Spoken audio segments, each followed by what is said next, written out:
Good morning, and thanks for tuning in to this video on the preliminary drafts or the brainstorming drafts documents.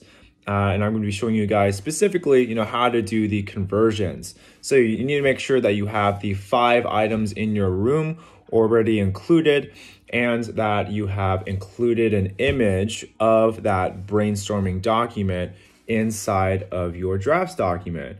And what I'm going to be looking for is something like this, right? Where we have the location of the objects, but the way I really want it to look is maybe just have the 5 different items, listed up at the top, and then just some way of showing me, where you're going to organize those objects within a rectangular box that will represent your room. Once you have those things, the next thing that we're going to do here is start to work on these measurements. So I have listed here real life dimensions in length times width times height. So what we're going to do here, I'm just going to delete, these measurements.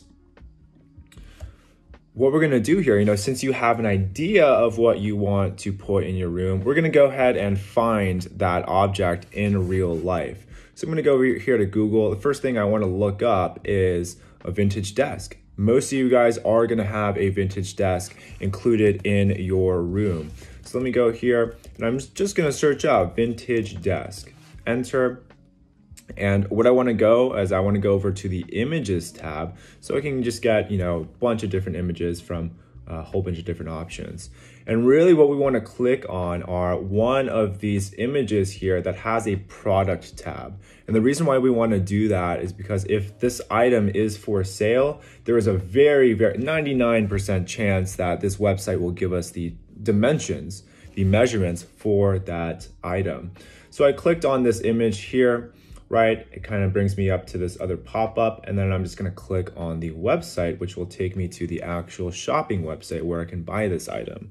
So now that I'm in the shopping website, it gives me some pretty good images of this object. So what I'm going to do is I'm going to right-click on this image first.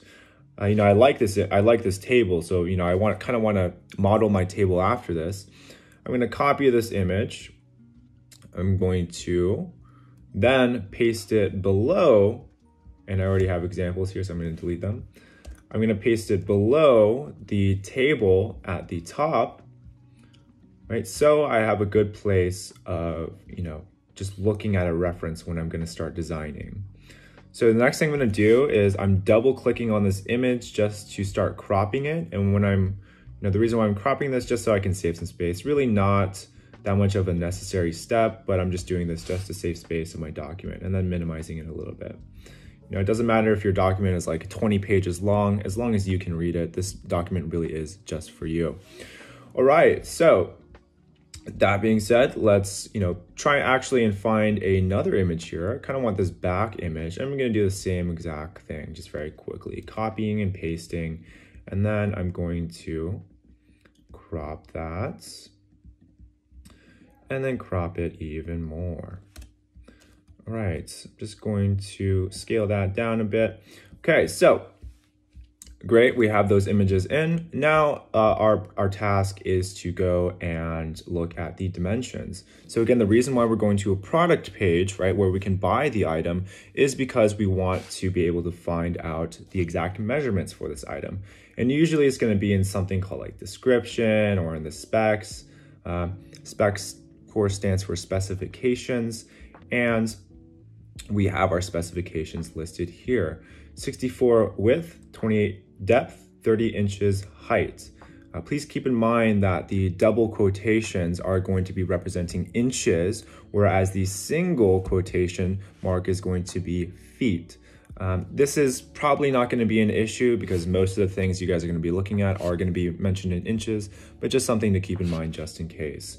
All right, so, and if they're not mentioned in inches and they are mentioned in millimeters or centimeters, I'll take you through how exactly, or what exactly to do in that case too. But for the most part, those dimensions should be in inches, since most of those products are going to be found, through a United States-based store. All right, with that being said, let's go ahead and start copying and pasting in these dimensions here. So I'm literally just going to, kind of hover over this and just press Control C, or you can right click and press copy here. And I'm gonna paste that into the vintage desk. Let me just delete this really quick. And that doesn't exactly, give me what I want. So I'm just gonna manually do that, manually type them in. So we have 64 width.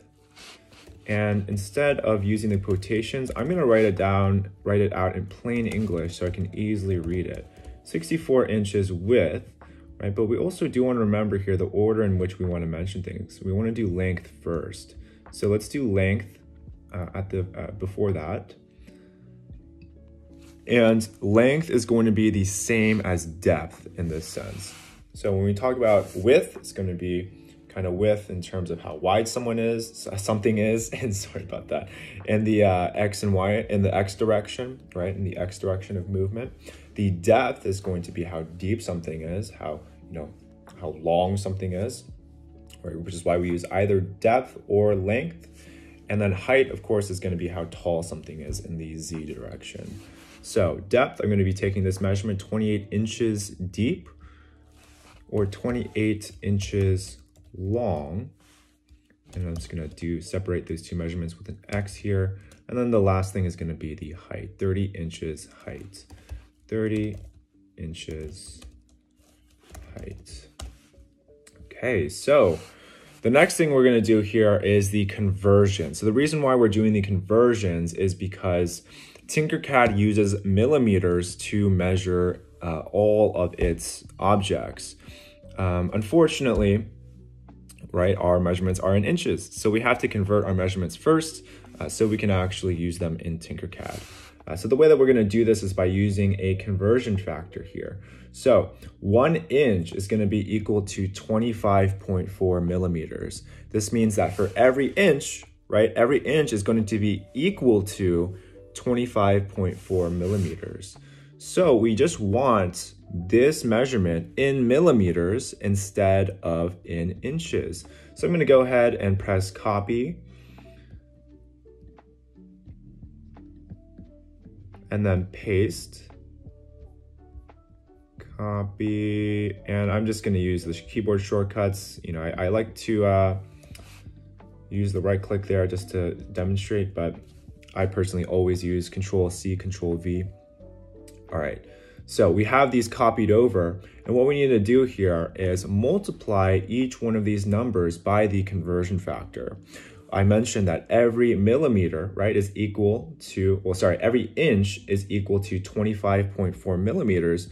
So how many millimeters is 28 inches? We simply just do 28 times 25.4. And there is an equation that I can show you, but I honestly think that's just going to confuse you even more. We just have to know that every inch is 25.4 millimeters. So to find the millimeter equivalent, right, we just do 28 times 25.4 like I have listed here. And this will give us the amount of millimeters that's going to be equal to our original measurement. So the actual measurement is not changing. We are simply just changing its units. All right, so I'm going to put that in here. I believe the answer was 711.2 millimeters. 711.2 millimeters long. And now we need to convert these other ones. So 64 times 25.4, 64 times 25.4. And you can use your phone calculator. You can use whatever calculator you need. You can do it by hand if you want. Really, all I'm looking for is accuracy. So whatever is the most effective method for you. So we got 1,625.6, 1,625.6 millimeters width. And then finally 30 inches height. Let's do 30 times 25.4. And this is going to give us 762 even. All right, so let's go back over 762 millimeters height, 762 millimeters height. All right, last step here is to scale down our measurements. In Tinkercad, Tinkercad only has a workspace of about 200 millimeters. So, that's much, much smaller than the 762, the 1625 millimeters that we have listed here. And again, much, much smaller than the dimensions of our actual dream room, which is going to be closer, to 10,000 millimeters in actual length, right? So again, what we need to do here is scale down all of our dimensions. So it's kind of like a Hot Wheels car, right? A Hot Wheels car is probably like 1/20th, maybe even less, the size of a real car. So we want to scale down all of our measurements so that we have measurements for like a very small model vintage desk, and that represents a real desk. So the way that we're going to do that is we're going to multiply these dimensions by either 1% or we're going to divide by 100. Really, the goal here is to end up with dimensions that are, again, 1% of the actual size. So again, I have the instructions here: millimeters scaled to 1%, multiply previous column by 0.01 or divide by 100. So I'm going to do both of those methods. And we can go back into our calculator here, 711.2 for the first measurement times 0.01 for 1%. It's going to give me 7.112. So that's going to be the first method of 7.112. And we can actually keep the decimals here since Tinkercad is going to allow us to enter in super precise dimensions. It actually looks like it's going to be only to the hundredth place. But so you don't have to round, let's just keep it at, that 3-digit places. All right, so that being said, this is going to be 700.112 millimeters long again. And then let's get our next dimension here. 1625.6, 1625.6. And the next method is to divide by 100. This is essentially doing the same thing, but it'll just give us the same answer. Just another way of taking 1% of that second column. So we're going to divide this by 100, and we're going to get 16.256. All right, so we're going to put that measurement in, 16.256 millimeters width. And then the last method here is going to be the fastest, but some of you guys, might be a little bit wishy-washy on this, just because you might not trust this kind of shortcut. So there's a shortcut. Whenever you divide a number by a factor of 10, whether it be a 10, 100, 1,000, 10,000, or even a billion, right? What we're going to do to our original number, the number that we're dividing by, we simply can just move over the decimal place of that original number by the amount of zeros in the number we are dividing it by. So let me show you how that works with this last number here. So again, the second method is to divide by 100. So I mentioned that we're just going to move the decimal place over in the original number by the amount of zeros in 100. And how many zeros are in 100? There are 2. So in order to divide this number by 100 here, the original number is 762, right? And the decimal place is right after that 2. There are 2 zeros in 100. So we're going to move over this decimal place by 2 spaces, 1, 2. And then we're going to drop in that decimal and erase the other one. We get 7.620 millimeters. And let's do a double check for that height measurement now. 762 divided by 100. And of course we got 7.62, the same exact measurement for that guy there. All right, so you want to make sure you're doing this for all 5 of the components within your room, including the room itself. So my room, my dream room, is going to be pretty large here, 36 by 24 by 12 feet, right? And again, remember that the single apostrophe is going to be in feet. The double quotation is going to be in inches. And there are different conversion factors. You'll do the same exact process if you're using feet here. You're just going to be using a much larger conversion factor. Most of the time you will be in inches, but if you are in centimeters, right? If the website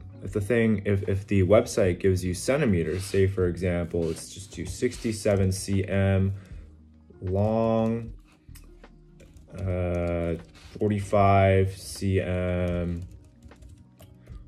wide, and then 72 cm height, right? And there are multiple ways of describing this again, depth, tall, and height, right? They all mean the same thing. Just make sure that you are following the order of length times width times height. Again, length and depth. Length is going to be in this direction, forward and backwards, and depth is going to be the same thing. Width is going to be how wide something is this way, and height, of course, is going to be how tall something is. All right, so if you're in centimeters, right, each 1 centimeter, and I'll write this down in our drafts document here, 1 centimeter is going to be equal to 10 millimeters. And the reason why that is, centi means 100, right? Milli means 1,000. So a centimeter is 1/100th of a meter, and a millimeter is 1/1000th of a meter. So to get from a centimeter to a millimeter, we just have to multiply by 10. So if something is 67 centimeters long, we get 670 millimeters long. If something is 45 centimeters wide, that means if we multiply by 10, it's going to be 450 millimeters wide. And then if we do 72 centimeters high, we can do 720 millimeters height. And of course, we do the same divide by 100 step on the last step here. That might seem a little redundant, but I just want to make sure that you guys understand, how to do these conversions. All right. And of course, if you already have the millimeter measurements, if the website lists them in millimeters, we can simply just write them down in this column and then omit. We don't have to include anything in the first column here. All right, so I hope that is clear. Again, if you have any questions, please let me know over email. I'd be happy to send you a quick reply back, or we can schedule office hours together and get something done in that manner, in a one-on-one meeting. The quarter is ending fairly soon here, so again, please make sure you're getting on top of this and completing, at least starting, to build your dream room after you complete the drafts document. With that being said, thank you for tuning in. Again, if you have any other questions, please feel free to email me, and I'll see you guys probably tomorrow. Bye-bye.